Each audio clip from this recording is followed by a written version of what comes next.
Le dijo, con la voz áspera por el polvo y la distancia, come y vete. No esperaba hospedar a nadie, y sin embargo la frase salió de su boca con la misma frialdad con que se arroja agua al fuego. Para apagar, para poner fin. El hombre se detuvo en el umbral, sacudió el polvo de su poncho, y apoyó la mano en la madera de la puerta como si buscara apoyo. Tenía la mirada perdida en un paisaje que conocía por relatos más que por cercas. La loma, donde se estiraba la sombra de la Facenda Santa Emilia, el horizonte ralo, el cielo pesado como una olla que no ha terminado de cocerse. Mariana lo miró un segundo más y luego apartó la vista a la cocina. El olor del café recién hecho subió como una promesa tenue. A su lado, Lucio, su sobrino de 7 años, barre las migas con una rama chueca. En la casa, las tablas crujen con secretos. En el patio, el sol polvoso golpea las paredes de barro y se queda ahí, pegado como una memoria que no se desprende. La frase quedó colgando en el aire. Come y vete. Era una orden que decía más de lo que quería, porque detrás de la puerta había una herida reciente que no cabía en la casa. La muerte de Raúl, su marido. 2 años habían pasado y la costura de la vida aún mostraba el hilo suelto. Mariana aprendió a contener la nostalgia en las tareas diarias, levantar la olla, remendar camisas, mirar el horizonte por entre las rejas de la ventana. El sertão, en aquellos días, era un tejido de soledades que se sostenían unas a otras. El hombre tosió, una tos que rascó sus costillas con violencia. Sus manos estaban manchadas de tierra, y bajo la chaqueta se notaba un cuerpo que no había comido bien. Tenía la barba apenas crecida y un corte en la mejilla que supuraba un poco de sangre seca. Ella lo estudió en silencio. No sabía nada. No su nombre, no su oficio, solo la sombra larga de su casa y la decisión de no convertir la hospitalidad en caridad. Come y vete, repitió, pero su mano ya estaba pensando en coger el jarro, en echar agua caliente, en despabilar un alma. Él se acercó. Tomó asiento en la silla más cercana y aceptó sin palabras el café que Mariana le ofreció. El olor lo devolvió a la vida. Bebió despacio, con la cabeza inclinada, como quien bebe un recuerdo. Lucio lo miró con esa suspicacia infantil que no es rencor sino curiosidad. Los niños saben que los extraños son mundos por descubrir. ¿De dónde vienes, hombre?, preguntó Agenor al día siguiente, apoyado en la valla, con la voz quebrada por los años. Era vecino.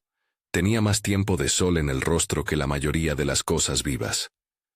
Había venido por la mañana a contar rumores valiosos y a regañar por la cuenca de agua sin orden. Agenor sabía lo que se decía en la comarca, que en la facenda había un señor que no abría la puerta a casi nadie, que la Santa Emilia se regía por el silencio más que por la ley. Jonás Leal, cuando dijo su nombre, lo hizo sin mirar a nadie. Había algo en su presencia que empujaba hacia la precaución. No era el brillo de la ciudad ni la altanería del rico, sino la quietud tensa de quien ha vivido mucho dentro de sí y poco con los otros. Mariana lo observaba desde la cocina, las manos enharinadas en el rescoldo de la masa. No supo qué hacer con la noticia de que aquel hombre hablaba con raíces y hacienda. No le cabía el orgullo ni la certeza de su propio dolor para compartirlo. La fiebre se instaló como huésped no querido. En la primera noche, Jonas despertó temblando. Su frente ardía como pedernal. Mariana improvisó una toalla húmeda, le frotó las sienes y le acercó un vaso con agua tibia. Había en sus gestos la mecánica de quien cuida por necesidad tanto como por costumbre. Cuidar era la manera más honesta de guardar una historia. Él no habló de Raúl en esas primeras noches. Se limitaba a mirar la oscuridad de la sala y a escuchar el paso de Lucio, que trotaba entre sueños. A veces murmuraba nombres que no terminaban de formarse, como si probara consonantes y buscara la que encajara. Mariana, con la calma de quien ha aprendido a medir la energía, no presionó. Aprendió a recibir la compañía de su silencio, como quien acoge lluvia que cae de puntillas, sin hacer preguntas que pudieran abrirse en heridas. Los días fueron tendiendo una trama de pequeñas tareas y cuidados. Jonás se quedó porque no pudo marcharse. La fiebre lo inmovilizaba, y ninguna carretera con polvo seco parecía más segura que una casa con techo por debajo del cielo. Arreglar la horta, recoger leña, llevar agua del pozo. Todo tenía la cadencia humilde de la supervivencia, y sin pretenderlo, empezó a coserse entre ellos una costumbre. Él arreglaba la verja, trabajaba la tierra con manos grandes y calladas. Ella enseñaba a Lucio a sembrar el surco con detalle, le corregía la forma de apisonar la tierra con la planta del pie. Cada acción era una frase no dicha. Los silencios se transformaban en el idioma del cuidado. En una tarde de trabajo, el viento trajo un rumor de la facenda. Vinieron noticias de lejanía, que Jonás Leal había heredado la hacienda Santa Emilia a la muerte del padre, que vivía apartado, con pocos sirvientes, con la sombra del abandono colgada en el rostro. La comunidad murmuraba como una tela que se deshilacha.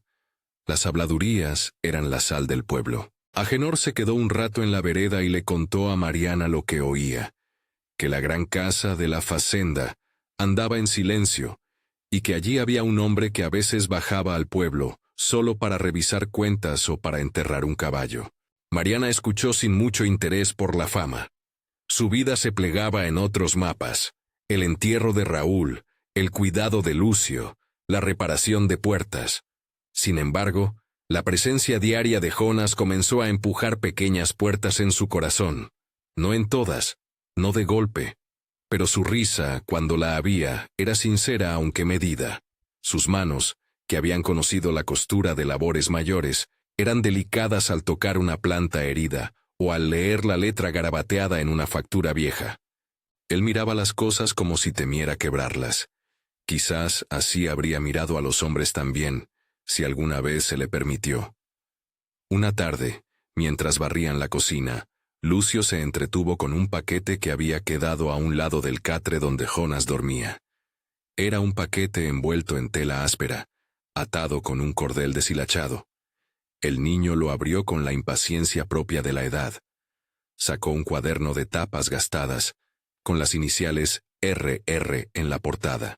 Sus dedos, curiosos, repicaron sobre el lomo como si tocara la lira de un misterio. El cuaderno quedó sobre la mesa como una fruta prohibida. Mariana sintió un frío que no era del viento. Raúl. Las iniciales le atravesaron la memoria con la misma fuerza con la que una brizna atraviesa la piel.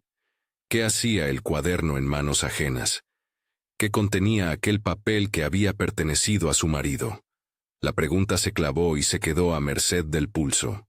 Jonás bajó la voz cuando vio el cuaderno en la mesa. No lo reclamó enseguida. No hizo una ceremonia de apropiación. Sus manos, enrojecidas por el trabajo, se cerraron en torno a sí mismas como si sostuvieran una verdad demasiado caliente. Hubo un instante, una fracción que pareció eterno, en que sus ojos se perdieron y no encontraron ancla en ningún rostro. «Lo encontré en la carretera», dijo por fin con voz apenas rota. Estaba junto a una bolsa, como dejada por quien no quería volver a mirarla. Pensé dejarla donde estaba, pero la noche me hizo pensar que quizás alguien la buscara. No pensé que se trataría de esto. Mariana sostuvo el cuaderno como quien recibe una reliquia. Sus dedos lo palparon con reverencia y cautela.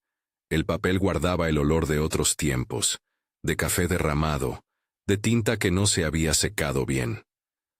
Lo abrió en una página al azar, y la letra de Raúl comenzó a aparecer, oscilante, humilde, como los pasos de un hombre que iba escribiendo para no olvidarse de sí mismo. No era un testamento, eran apuntes, frases, nombres, listas de compras. En ocasiones trazos más íntimos, pequeñas notas sobre la cosecha, sobre un pago pendiente, sobre el nombre de un pueblo. Había también frases que hablaban de cosas que la casa no podía contener. Una mención a una promesa, a una palabra dicha sin público. El hallazgo sacudió algo en el aire. Mariana sintió que la casa tenía nuevas paredes. Las palabras de Raúl eran ventanas que se abrieron de golpe. ¿Cómo explicar que una libreta con iniciales la hiciera pensar en la voz de un hombre muerto?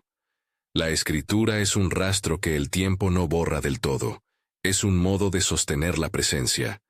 Ella pasó la yema del dedo por una línea y el roce fue parecido a rozar la memoria de una piel ausente. Lucio observaba con los ojos grandes, sin entender el peso de las letras.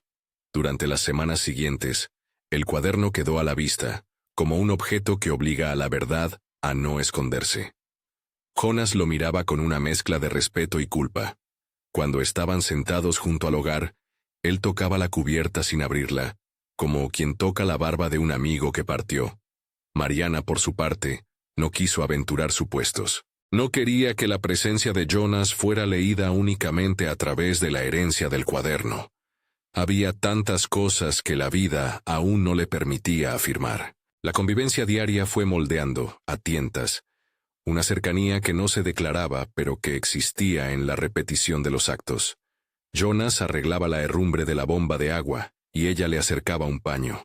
Él recogía las ramas caídas y ella le indicaba dónde plantar una nueva lechuga. Y en medio de esas tareas, la culpa que Jonas llevaba como un peso invisible se dejó ver en los gestos más pequeños, en la manera de atar sus botas, en cómo evitaba terminar de arreglar algo solo para no quedarse demasiado tiempo sentado en el umbral de la casa.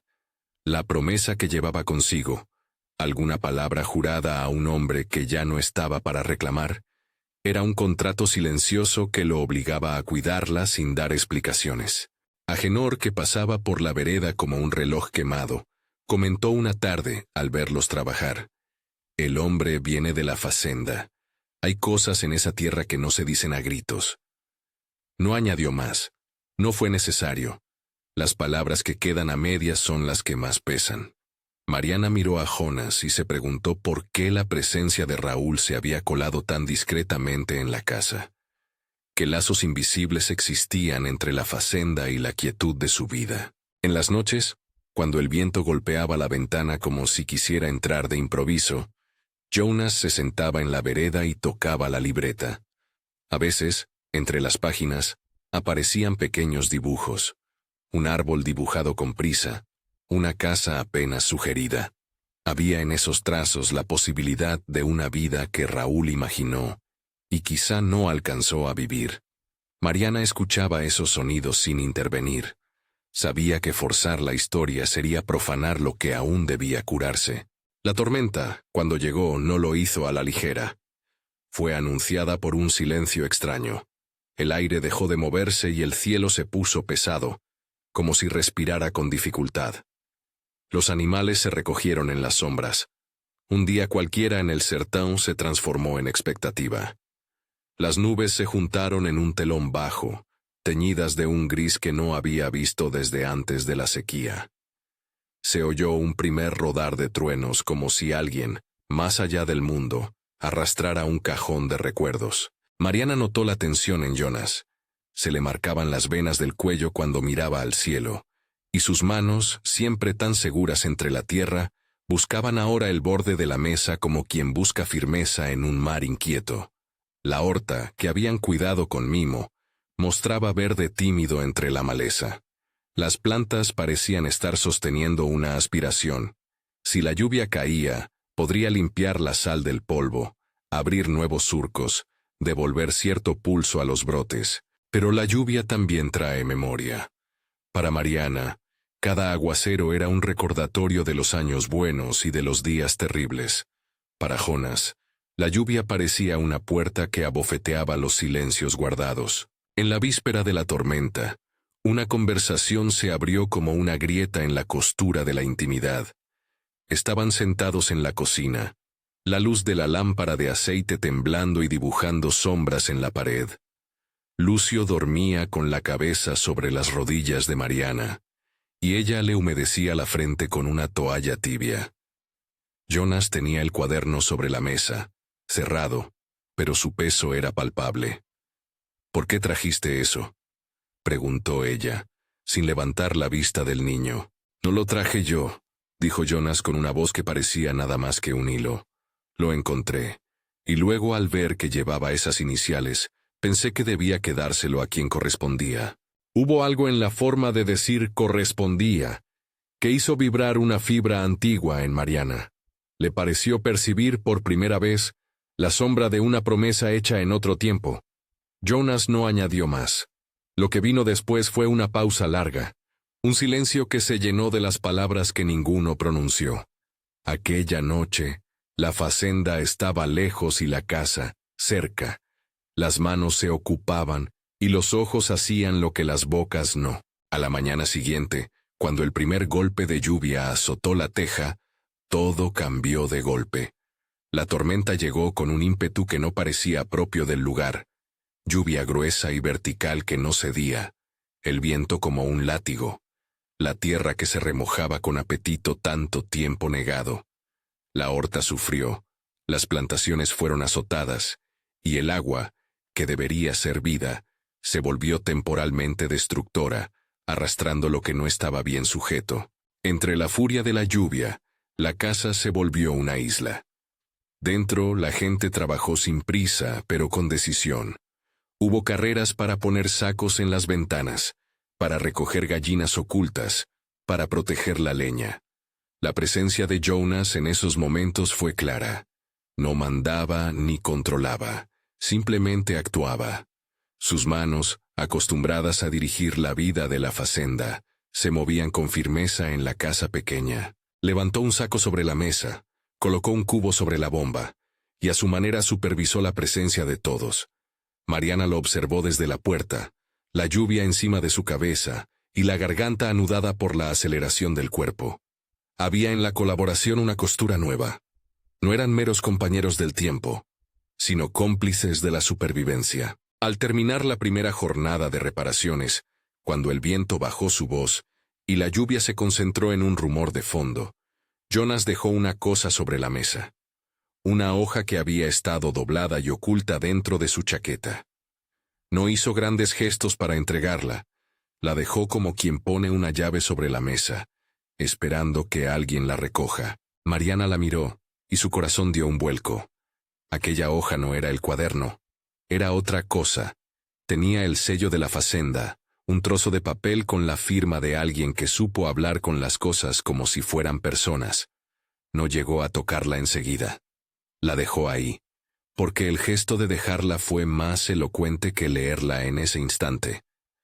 El ruido de la lluvia en el techo se convirtió en una conversación a distancia. No era el momento de abrir puertas que dolían demasiado. Por la noche, cuando la lluvia aflojó su furia y la casa exhaló su cansancio, Jonas se sentó en el umbral y miró la oscuridad. Mariana se acercó sin anunciarse y se quedó a su lado. No necesitó decir nada al principio.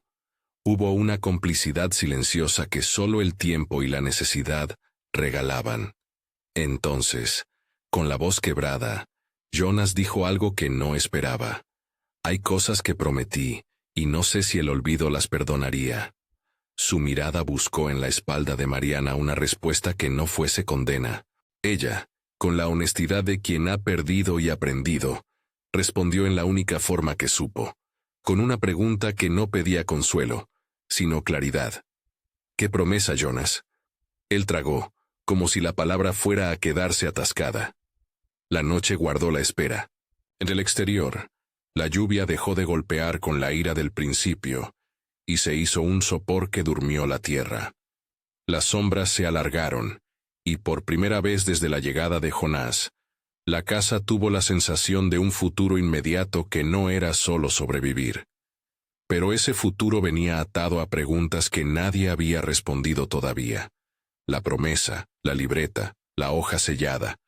Todas se alineaban como fichas en una mesa esperando que alguien las moviera. Mariana apretó la mano de Lucio dormido y miró a Jonas.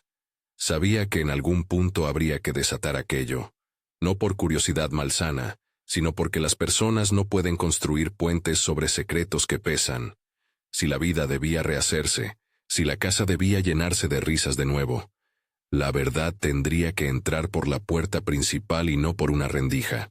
Pero esa conversación no sucedió de inmediato. Los silencios vuelven cuando las palabras parecen demasiado frágiles para salir.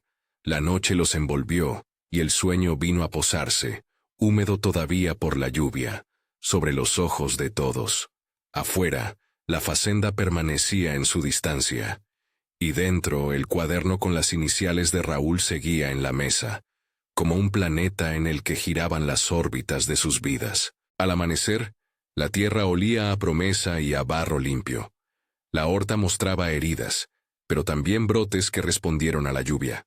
Jonas se levantó temprano y fue a reparar un surco destrozado. Mariana, con la fuerza nueva que trae la restitución, salió a su encuentro con una azada en la mano.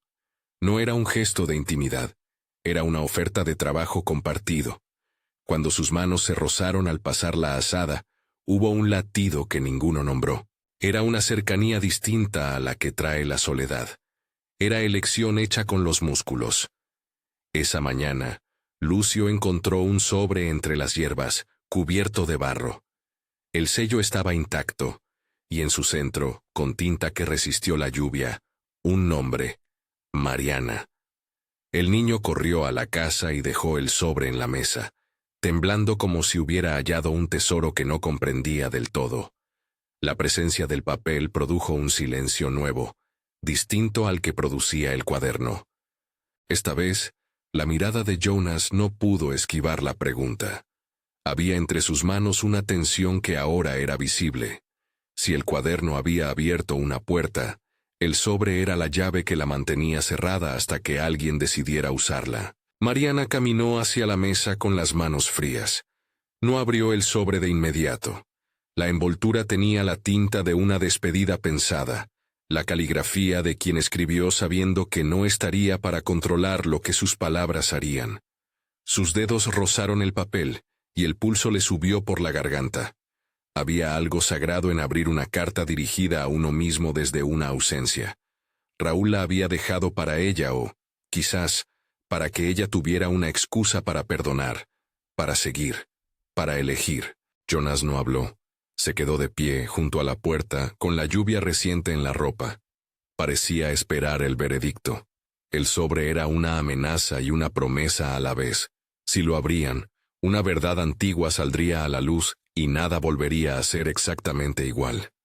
Si no lo abrían, la verdad se pudriría en ese silencio, y la casa seguiría en un limbo de falsas certezas. Mariana miró a Jonas a los ojos y por primera vez vio el esqueleto de su culpa. No una culpa teatral, sino la de quien cargó con una palabra ajena, con un mandato que le pesaba más que cualquier cadena. La decisión que estaba por tomar no era solo suya.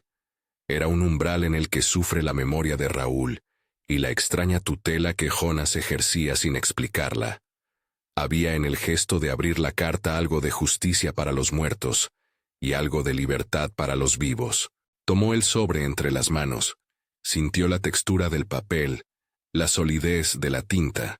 La casa respiró con ella, y cuando, con la misma calma con que se arrojan a contracorriente las pequeñas semillas, empezó a deslizar la lengua por el sello para abrirlo, una ráfaga de viento entró por la ventana y apagó la lámpara. En la penumbra, las palabras de la carta quedaron por fin a merced del tiempo y de aquellos que iban a escucharlas. La primera línea se asomó y fue como la primera nota de una música que sabía a despedida. No era un mandato, era una petición. Y en esa petición habría, alojada como una semilla, la posibilidad de que la viuda descubriera el secreto del hacendado solitario, y que, desde allí, su mundo se transformara para siempre.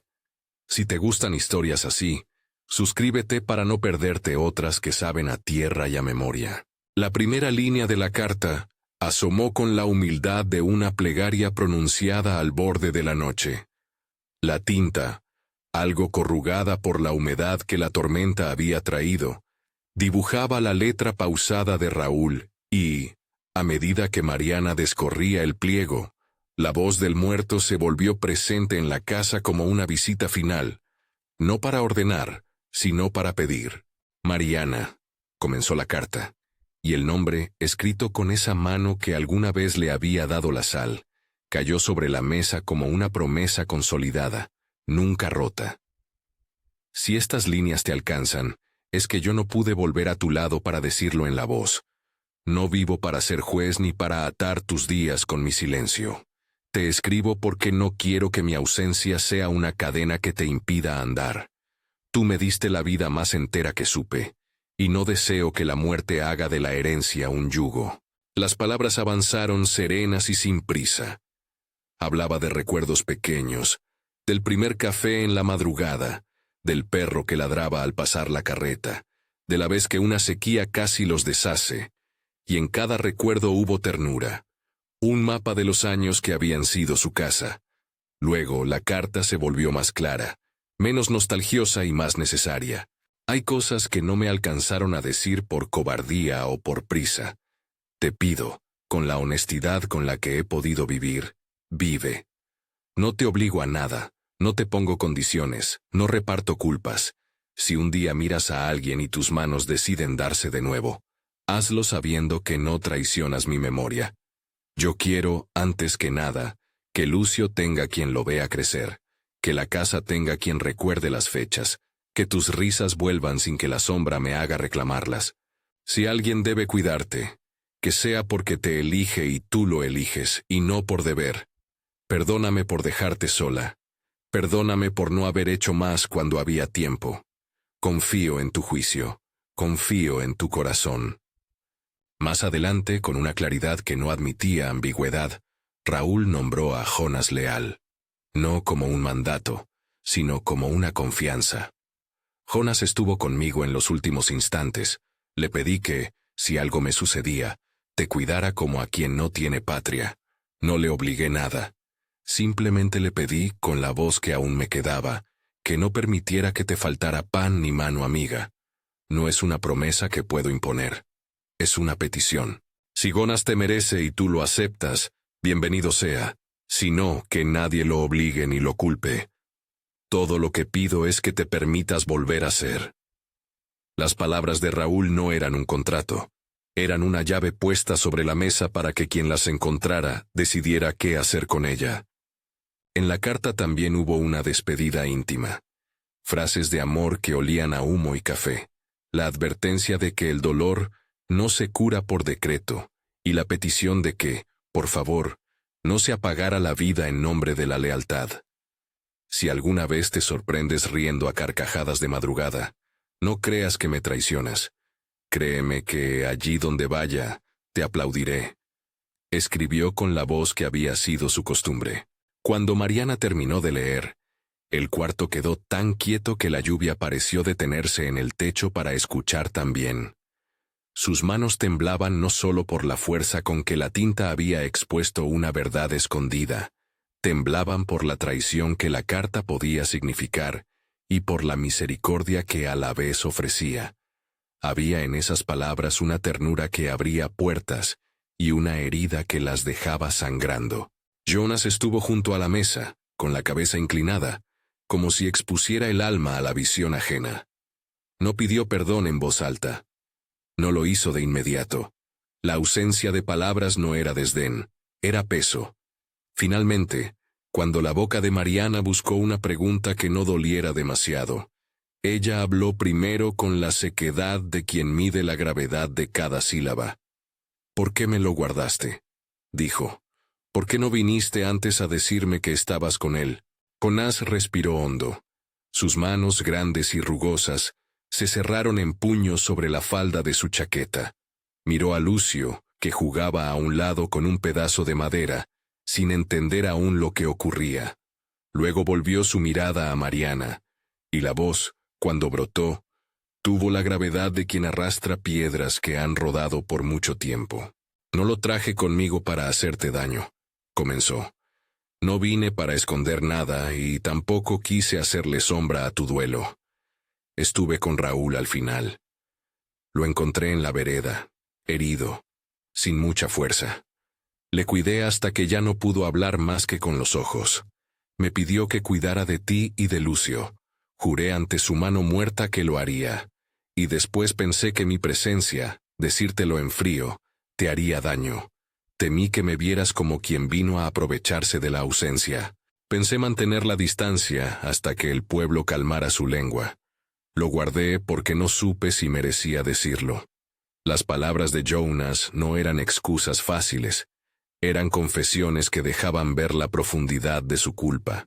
Contó, en voz baja y sin teatralidad, cómo había recogido a Raúl en la orilla del camino, sin testigos, un hombre contra la intemperie, y cómo, con manos torpes y urgentes, había intentado arreglar lo que el tiempo y la soledad habían roto. Raúl, dijo Jonas, había sido consciente hasta el final. Me pidió, con esa voz que conocía la dureza, que no te dejara perder la casa, ni que Lucio quedara sin quien lo guiara. Me pidió, además, que si alguna vez sentías que alguien podía tomar tu mano sin romper tu memoria, me dejaras estar.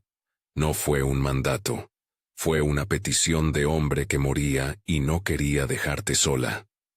Escuchar aquello fue como recibir un golpe templado. Mariana cerró la carta y la volvió a abrir. Leía ahora con ojos distintos, buscando en las palabras de Raúl la intención que atenuara el enojo. ¿Cómo decir que un hombre no había sido dejado solo por casualidad? ¿Cómo conjugar en su corazón la figura del marido que pedía cuidado para ella con la de un extraño que se quedó a sus puertas sin pedir permiso? ¿Y por qué el cuaderno?, insistió. ¿Por qué lo trajiste sin decir nada? Jonas bajó la mirada hasta el cuaderno con las iniciales RR en la tapa, y por un instante, la casa entera pareció contener la respiración. Lo encontré tirado, repitió. Estaba en la orilla de la facenda, al lado de la vereda. Lo guardé porque pensé que podría contener cosas que te pertenecían. No quise abrirlo sin tu permiso. Tenía miedo de que, si lo hacía, se dijera que yo removía el luto. Guardarlo fue un acto estúpido, lo sé. Era mi forma de sostener la promesa sin invadir tu dolor. Mariana se quedó en silencio largo, tan largo que la lámpara de aceite parecía consumir más mecha en la espera. Las palabras de Raúl, el testimonio de Jonas, el cuaderno en la mesa, todo parecía un tejido de intenciones y temores que no se alineaban con facilidad. El duelo, pensó ella, no es una categoría única. Es un laberinto en el que cada quien se mueve como puede. Esa noche no hubo consignas de perdón pronunciadas al viento. Hubo episodios de ardor y de calma. Hubo preguntas que se contestaron y otras que quedaron como marcas sin curar. Mariana volvió a la carta, leyó y volvió a leer, buscando en la letra de Raúl un permiso que le quitara la dureza del reproche. Las palabras de su marido, tan transparentes como una confesión de madrugada, le ofrecían una vía, libertad para escoger. Pero la libertad no es alivio automático, es tremenda. Ser libre para decidir sobre el propio corazón después de una pérdida es una carga que pesa más que cualquier certeza. Los días siguientes trajeron trabajo y decisiones concretas. Había que reparar el alambrado roto por la tormenta, salvar lo que quedaba de la horta, asegurar la techumbre que había cedido en un costado. Manejar la práctica de lo cotidiano sirvió como puente entre la tormenta emocional y la necesidad tangible. Jonas no se apartó. Su ayuda fue silenciosa y constante. No buscó aproximarse con palabras lujosas o promesas nuevas. Hizo lo que Raúl había pedido. Se convirtió en mano segura cuando hacía falta. Reparó la bomba. Afinó la bisagra de la puerta. Trajo un trozo de lona para curar la teja. La comunidad miró con la curiosidad inevitable de quien observa cómo se recompone una casa. Agenor, que había pasado por la vereda desde tiempos en que la tierra aún llevaba otro nombre, la observaba de lejos. No hizo comentarios a priori. Su juicio medido se expresó en pequeños gestos. Dejar un saco de grano a la puerta de la casa en la madrugada. Remendar un banco con la destreza de quien ya conoce el rumbo de las cosas. La gente murmuraba, como es costumbre, pero también notó un cambio sutil. La mano de Jonas no era la de quien toma sin pedir, era la de quien lento y sin ruido paga una deuda que no se cobró en voz alta. Mariana, a su vez, se dejó llevar por un proceso propio, que no fue lineal. Hubo días en que su mirada se quedó en la foto de Raúl y la culpa la taladró.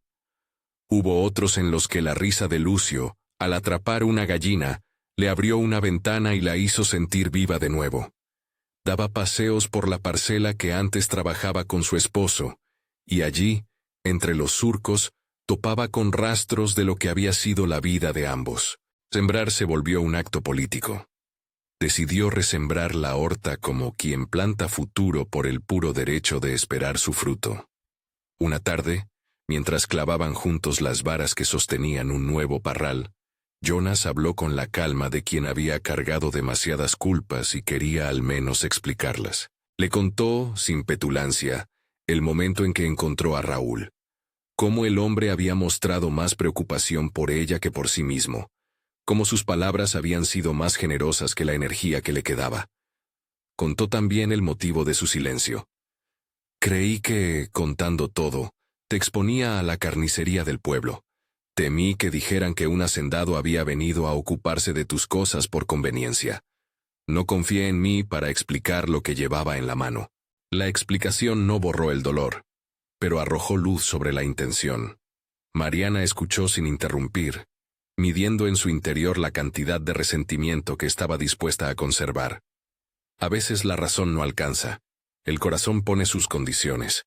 Ella recuperó, poco a poco, la posibilidad de mirar a Jonas como un hombre con deudas, y no como un espectro práctico que se aprovechó del dolor. Y fue justamente ese matiz, la humanidad compartida, no la oscura toma de ventaja, lo que permitió que, con el correr de las semanas, una tregua fuese posible. La carta de Raúl no actuó como bálsamo instantáneo. Su presencia fue más como una puerta que se abrió y devolvió aire a una habitación cerrada. Mariana aceptó, sin anuncio dramático, leer otras páginas del cuaderno.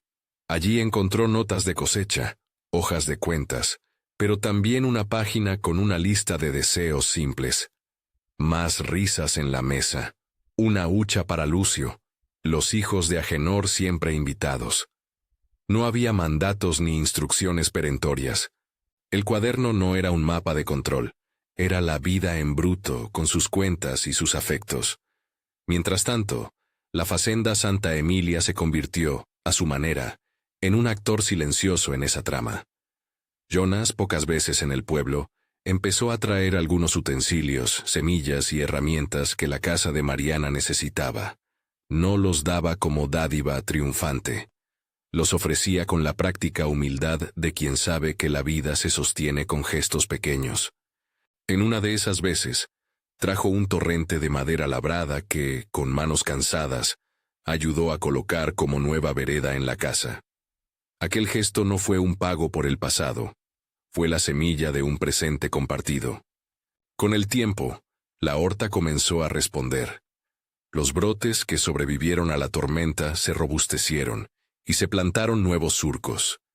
Mariana y Jonas trabajaron codo a codo en prácticas que no necesitaban palabras. La tierra los obligaba a sincronizar respiraciones, a compartir esperanza. Lucio, que había crecido en el medio de la reconstrucción, aprendió un nuevo repertorio. Atendía la bomba, cuidaba de las gallinas, y a veces, sin advertir la complejidad de los adultos, se sentaba entre los dos y pedía historias. Fue en una de esas tardes, con el sol cayendo y un aroma a café colado que subía a la veranda, cuando Mariana sintió un presagio distinto. No fue un estallido de amor, sino el reconocimiento de que la compañía de Jonas ya no le parecía estrictamente intolerable. Le era posible imaginarla como herramienta para cuidar a Lucio y para no apagar la casa. El pueblo, cuyo silencio a veces es el más cruel de los juicios, no se mantuvo indiferente. Hubo quienes miraron con desaprobación, otros con curiosidad y algunos con aceptación. Agenor, que representaba más la calma de las estaciones que la prisa de los chismes, observó y dejó al viento su veredicto. Cada quien carga sus santos y sus culpas. El que hace manos hace cosas, y el que hace cosas termina haciendo escuela. Sus palabras, dichas así medio en broma y medio en verdad, sacaron sonrisas y disiparon un poco la carga del rumor. La transformación práctica fue acompañada por cambios pequeños y esenciales. Jonas dejó de inclinar la cabeza con culpa y empezó a hablar del futuro en presente. Mariana dejó de medir cada paso con la vara del pasado y comenzó a decidir con la mirada en adelante. No fue un proceso impecable. Hubo discusiones, noches en que la hogaza de pan quedó dura por el enojo, tardes en que la mirada de Mariana se clavó en la antigua foto de Raúl, con una pregunta que no quería soslayar. Pero entre desenlaces rotos y rearmados, hubo, sobre todo, sinceridad. La cualidad más valiosa en un mundo donde las apariencias suelen salvar más que el coraje de decir la verdad. Un momento simbólico selló la nueva alianza. Un día de otoño, decidieron plantar un árbol en el borde de la horta. No fue un gesto teatral. Fue, en su modestia, una ceremonia en la que cada uno puso su tierra. Mariana trajo una pequeña regla de madera donde Raúl solía anotar fechas importantes y la clavó al pie del brote. Jonas, con las manos cubiertas de tierra, miró a Lucio y le preguntó si quería ver cómo crecía la sombra de su nuevo amigo. El niño, sin embargo, entendía lo esencial. Puso la mano en la tierra y, sin adultismos, dijo que cuidaría el árbol junto a su tía. Fue un pacto sencillo. Las estaciones siguieron su curso. El árbol echó brotes y la horta, con nueva disposición, volvió a dar.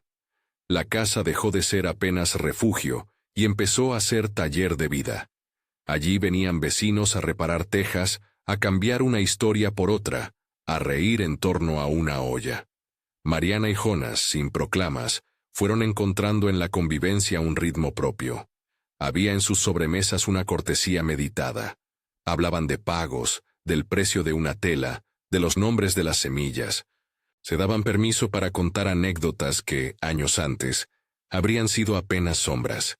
Ningún gesto borró el pasado, pero la honestidad les permitió no mentir sobre él. Hubo una ocasión especial en que Mariana, sentada en la veranda, sacó el cuaderno de Raúl y comenzó a leer una carta suya que no estaba en el pliego sellado. Eran notas sueltas, una intención de viaje, promesas incumplidas, nombres de amigos que había olvidado llamar. Entre esas líneas había un trozo de bosquejo en que Raúl anotaba: si ella ríe otra vez, será la risa de la casa. Que quien llegue no venga a reemplazar, que venga a acompañar. Mariana, con la luz del ocaso sobre la mesa, notó que la letra no exigía fidelidad a la memoria, sino generosidad para la vida. Sonrió, y la sonrisa no dejó de ser duelo. Pero ya no fue prisión. La relación con Jonas, entonces, tomó la forma de una decisión diaria más que de un estallido pasional. Hubo una tarde en que, después de un día de trabajo en la horta, Jonas tomó la mano de Mariana con la misma delicadeza con que un hombre acompasa un instrumento. No la apretó, no la reclamó. Le ofreció su mano como quien ofrece un pacto. Ella la miró y, por primera vez en mucho tiempo, no apartó la suya. No fue un juramento. Fue un acuerdo para ver qué podían hacer con la verdad en la mesa y el respeto como única bandera. Al hacerlo, no negó a Raúl. Lo honró dejándole sitio en el corazón y, al mismo tiempo, dejó que su presente respirara. Con el paso de los meses, la casa se transformó en algo más que reparación física. Las paredes volverían a oler a pan fresco y a ropa tendida. El rumor de la bomba de agua dejó de ser señal de precariedad y se volvió música de fondo. Había risas que antes no se permitían. Había silencios que antes asustaban pero ahora daban calma.